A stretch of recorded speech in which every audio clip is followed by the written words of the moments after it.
د واده په اوله شپه ښځې او خاوند یوه عجیبه فیصله وکړله که نن شپه موږ ته څوک ور ډبوي نو موږ به ورته دا ور نه کولاوه. او ښه ښځې او خاوند دا فیصله وکړله ښه زموږ دپاره پکې ډېر ښکلی عبرت دی چې څومره کسان مې ویډیو ګورئ نو ضرور به یې شیر کوئ. ملګرو داسې به که نه جینۍ او د هلک چې دی نو واده وکړو، د واده اوله شپه ده که نه، د ښځې او خاوند یوه فیصله وکړله که زموږ کمرې ته هر څوک راتلل موږ ته ور ډباوه نو موږ به دوی ته ور نه کولاوه. ښه دا فیصله یې وکړله. په دې کې چې دی نو د هلک مور پلار راغلل او ور یې ورته وډباوه. د هلک ویل چې زه ورته دا ور کولاوم، او د جینۍ ورته ویل چې نه ته به ور نه کولاوې، موږ واده کړې ده او ته به دا ور نه کولاوې. د مور پلار د هلک ته ویل که نه چې موږ د دې خواله ورشو او دوی سره لږ کینو او لږ بحث ورسره وکړو. خو د خاوند د جینۍ د خاوند چې دی نو دوی مکمل انکار وکړو چې خپل مور پلار ته به چې دی نو ته دا ور نه کولاوې. هغه نه پس چې دوی د یو بل سره ګپ لګوي، بیا په دې کې چې دی نو د جینۍ مور پلار راغلل. کله چې جینۍ مور پلار راغلل او دوی ته ور وډباوه نو د هلک چې دی د جینۍ ته ویل چې ته به نه ورپاسې، ته به ورته ور نه کولاوې. او آخر کار داسې وشوله که نه چې دې جینۍ ویل که نه زما مور پلار راغلي دي او دوی سره به زه خامخا میلاوېږم او زه به ورسره ور خامخا کولاوم. نو جینۍ آخر کار ولیده که نه او د خپلې مور پلار ته چې دی نو ور کولاو کړو او دا مور پلار چې دی نو دا راغلل او د یو سره ګپ شپ ولګول او بیا لاړل. وخت تېرېدو د دغې جینۍ او دې هلک چې دی نو تقریبا 3 زامنې وشولو.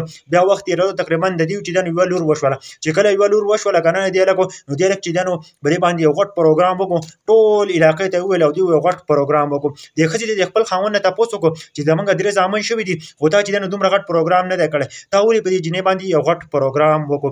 ملګرو هغه ورته ویل که نه چې د واده اوله شپه وه که نه ما خپلې مور پلار ته چې دی نو ور کولاو نه کړو او تا چې دی نو خپل مور پلار ته ور کولاو کړو. بله ورځ چې دی نو دغه لور چې ده نو دا به ما ته ور کولاوئ. ملګرو په دې ویډیو کې زموږ دپاره ډېر ښکلی عبرت دی که نه چې لوریانو باندې چېرته هم مه خفه کېږئ. نن سبا چې چا لور وشي نو خلک پرې ډېر زیات خفه کېږي او په هغه باندې خفه کېږي چې دا هېڅ هم نشي کولی، دا به بر کور ته ودېږي. او چې د لور چې کومه حیثیت دی ملګرو، لور چې په خپل پلار باندې همیشه لپاره خفه کېږي. او زوی چې دی نو دا کله واده وکړي نو دا بیا بدلېږي ملګرو. دا چې دی نو بیا بلې ښځې چې دی نو څه وایي نو هغه ته اوړي ملګرو. خو لور چېرته هم نه بدلېږي، هغه د خپلې مور پلار او د خپلو وروڼو ضرور خیال ساتي. ملګرو چې څومره کسان زما دا ویډیو ګوري دومره شیر کوئ دومره شیر کوئ، زموږ دپاره پکې ډېر ښکلی عبرت و که نه. نن سبا چې چا لور وشي نو خلک پرې ډېر زیات خفه وي، وایي لور یې شوی دی که نه. که زوی وشي زوی چېرته هم د چا په کار نه راځي، لور به دې بیا هم په دوا کې یادوي د همیشه دپاره پلار.